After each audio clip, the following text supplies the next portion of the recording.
28 men stood on the ice and watched their ship fold in half. It was November 1915, somewhere in the Weddell Sea, 1,500 miles from the nearest human being. Their captain looked at the wreck, turned to them, and said calmly, "Ship and stores have gone, boys. Now we'll go home." They had no ship. They had no radio. No one in the world knew where they were. All 28 came home. Ernest Shackleton was born on the 15th of February, 1874, in Kilkea, a small village in County Kildare, Ireland. He was the second of 10 children and the oldest son. His father, Henry, was a farmer, who later retrained as a doctor. When Ernest was about 10, the family moved to London. He was not by any measure a remarkable student. At Dulwich College, where his father sent him, his teachers described him as bright but restless, bored by books, pulled toward anything that looked like action. He left school at 16 and joined the merchant navy as an apprentice on a square-rigged sailing ship. He spent the next 10 years at sea. He sailed around Cape Horn. He crossed the Atlantic, the Pacific, the Indian Ocean. In 1898, age 24, he earned his master's certificate, which meant he could command any British merchant ship in the world. He was charming, ambitious, and quietly desperate to do something that would matter.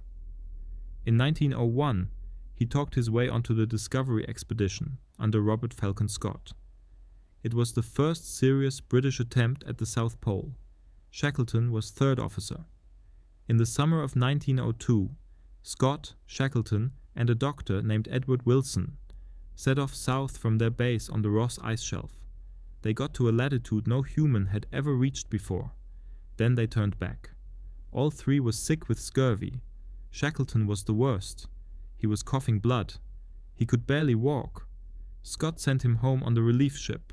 Shackleton, by several accounts, took this as a humiliation. He never forgave it. Back in England, he tried, and failed, to settle down. He ran for Parliament and lost. He worked as a journalist and as a secretary for a Scottish scientific society. He married Emily Dorman, whom he had been courting for years. They had 3 children. He did not have money. In 1907, he announced his own expedition. He named his ship the Nimrod, and by the ship's name, the whole venture would be remembered. His goal was simple and enormous. He was going to be the first man to the South Pole. He raised the money by borrowing, much of it on personal credit, from private backers against his own name. When he came home, he was in debt so deep that Parliament in 1909 voted him a grant of £20,000, roughly $2.5 million today, to settle what he owed his guarantors. Without that grant, he would have been ruined. On the 9th of January, 1909, Shackleton and 3 companions were 97 miles from the South Pole. They were starving. Frank Wild, one of his men, was weak with dysentery and could barely stand. Their food would not last the return trip, and the pole was still 4 or 5 days ahead. Shackleton turned around. Emily later recalled him telling her, on his return, "I thought, dear, that you would rather have a live donkey than a dead lion." It is one of the most quoted lines in exploration history, and one of the rare quotes from him that is not disputed, though the exact wording survives only through her memory of the conversation. They came back. Barely. On the final march, Shackleton gave his last biscuit to Frank Wild, who wrote in his diary that night, "All the money that was ever minted would not have bought that biscuit." Shackleton was knighted on his return. He was also quietly in crushing debt. 3 years later, Roald Amundsen reached the pole. A month after that, Scott reached it too and died on the way back. The Great Southern Prize was gone. Shackleton chose a new one. If he could not be first to the pole, he would be the first man to cross the Antarctic continent, from coast to coast, through the pole, on foot.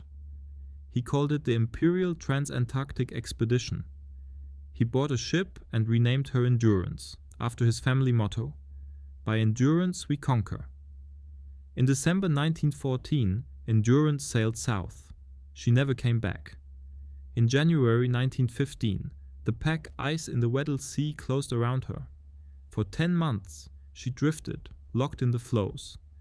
In October, the pressure of the ice began to crush the hull. On the 27th of October, Shackleton gave the order to abandon ship. On the 21st of November 1915, they watched Endurance sink. What followed is the reason people still talk about him. They camped on the drifting ice for almost 5 months. When the floes broke up, they took to 3 small open boats and rowed through open ocean and loose ice to the only piece of land within reach, Elephant Island. It was uninhabited. It was nowhere. No ship would ever come looking there. Shackleton picked 5 men. He took the strongest of the 3 boats, a 22-foot lifeboat called the James Caird, and set out across 800 miles of the worst ocean in the world, aiming for the whaling stations of South Georgia. 16 days later, half dead, navigating by a sextant and 4 brief glimpses of the sun, they hit the wrong side of the island. To reach help, Shackleton and 2 of the men then walked, in 36 hours, across a mountain range that had never been crossed, without maps, without proper climbing gear, in clothes that had been wet for a year and a half. They reached the whaling station at Stromness on the 20th of May, 1916. The manager, a Norwegian named Thoralf Sørla, did not recognize him.